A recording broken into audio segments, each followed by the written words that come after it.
देखिए, चुनाव निस्संदेह ही मोदी जी के नाम पे था, लेकिन कृष्णपाल जी की अपनी बहुत अच्छी पहचान है, बहुत अच्छी पकड़ है और उन्होंने क्षेत्र में बहुत अच्छे काम किए हैं। देखिए, तिगांव विधानसभा हमेशा ही मंत्री कृष्णपाल जी के साथ रही है। 2009 में उन्होंने पहला चुनाव तिगांव विधानसभा से लड़ा, तब भी मंत्री जी को तिगांव विधानसभा ने आशीर्वाद दिया। 2014 में भी सांसद के लिए चुनाव लड़ा और वो मंत्री बने, तब भी उनको आशीर्वाद तिगांव विधानसभा से मिला। 2019 में भी तिगांव विधानसभा से उनको आशीर्वाद मिला और 2024 में भी सबसे ज़्यादा बढ़त के साथ उनको आशीर्वाद मिला।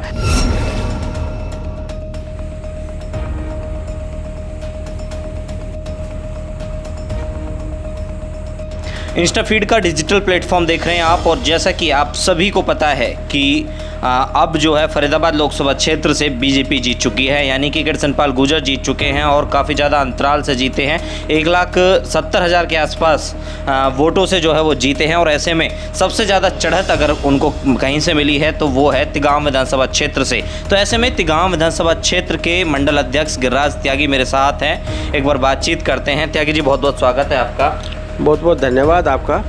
और मैं समस्त तिगांव क्षेत्र के देव दुर्लभ कार्यकर्ताओं को और देव दुर्लभ मतदाताओं को उनका वंदन करता हूं, अभिनंदन करता हूं, उनका आभार व्यक्त करता हूं, धन्यवाद करता हूं कि जिन्होंने इस कड़ी धूप में 50 डिग्री टेम्परेचर में हमारे यशस्वी सांसद कृष्णपाल गुर्जर जी को 1,70,000 के मतों से बहुमत दिलाई है, प्रचंड जीत दिलाई है, एक तरफा जीत दिलाई है। मैं उन सभी का साधुवाद करता हूँ, सभी का धन्यवाद करता हूँ।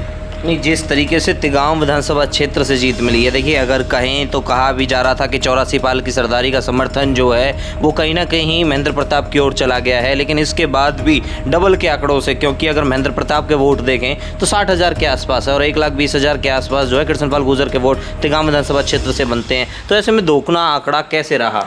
देखिए, तिगांव विधानसभा हमेशा ही मंत्री कृष्णपाल जी के साथ रही है। 2009 में उन्होंने पहला चुनाव तिगांव विधानसभा से लड़ा, तब भी मंत्री जी को तिगांव विधानसभा ने आशीर्वाद दिया।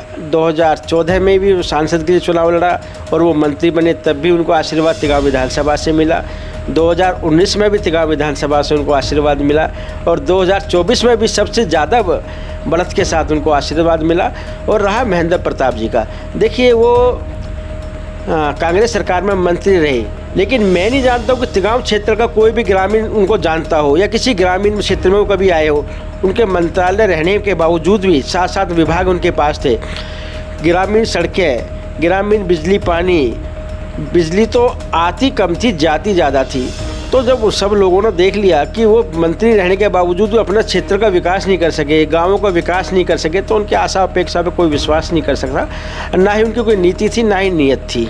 तो इसलिए कृष्णपाल जी को सभी को पता था कि सोना है खरा उतरागा, और उतरते रहे हैं। और प्रतिदिन त्यागी जी, ये रोकना चाहूँगा। त्यागी जी, ये बताइए कि ये जो चुनाव है ये मोदी लहर पर जीता गया है या कृष्णपाल जी की खुद की मेहनत थी, ये बताइए। देखिए, चुनाव निस्संदेह ही मोदी जी के नाम पे था, लेकिन कृष्णपाल जी की अपनी बहुत अच्छी पहचान है, बहुत अच्छी पकड़ है और उन्होंने क्षेत्र में बहुत अच्छे काम किए हैं। देखिए, अकेला मोदी जी पूरे देश में भारी पड़ा। वो 35 मिलकर भी 233 सीटें ले पाए और भाजपा अकेली 240 सीटें लेकर आई है, तो अकेला मोदी सब पे भारी है, इसमें कोई संदेह नहीं है। जिस तरीके से उप प्रधानमंत्री बनने का न्योता जो है नीतीश कुमार को दिया गया है, क्या लगता है आपको कि इंडिया गठबंधन अंदर जो है सरकार में बैठ पाएगा? देखिए, एनडीए की ऐतिहासिक जीत हुई है और ये आज एनडीए घटक दल की बैठक है, वो सारा मिलके फैसले हो लेंगे और दोनों के दिल मिले हुए, तो कोई इसमें लगता नहीं कि हमें कोई दिक्कत होगी। जिस तरीके से आप लोगों का नारा जो है 400 पार का आ रहा था, तो ऐसे में 300 सीटें भी पार नहीं कर पाए, तो क्या इस जीत को आप ऐतिहासिक मानते हैं?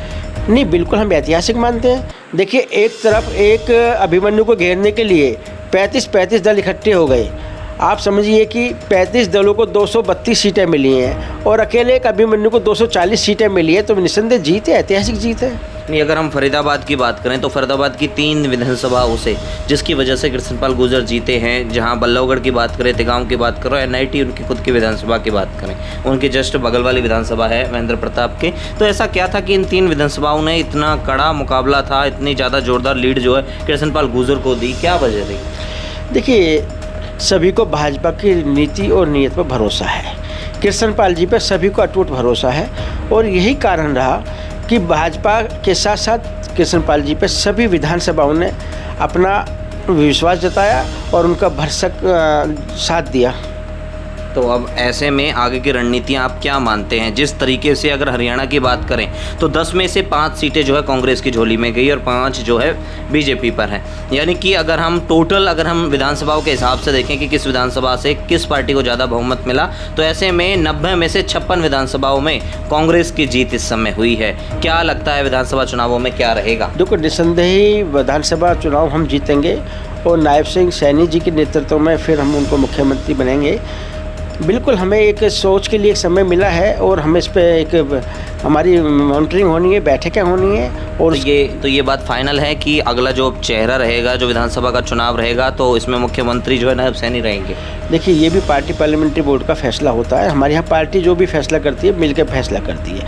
यहाँ किसी एक व्यक्ति की और परिवार की या वंशवाद और भतीजावाद की सरकारें नहीं चलती। लेकिन आज हमारे डायनेमिक लीडर हैं नायब सैनी जी और उन्होंने बहुत प्रचंड जीत भी हासिल की है। तो निसंदेह ही चुनाव में हम बिल्कुल विधानसभा चुनाव जीतेंगे और हमें पूरे प्रदेश की जनता पर पूरा विश्वास है और पूरी प्रदेश की जनता हमारे साथ भी भाजपा को जिताएगी और विधानसभा को भी मजबूत बनाएंगे। जी, बहुत बहुत धन्यवाद।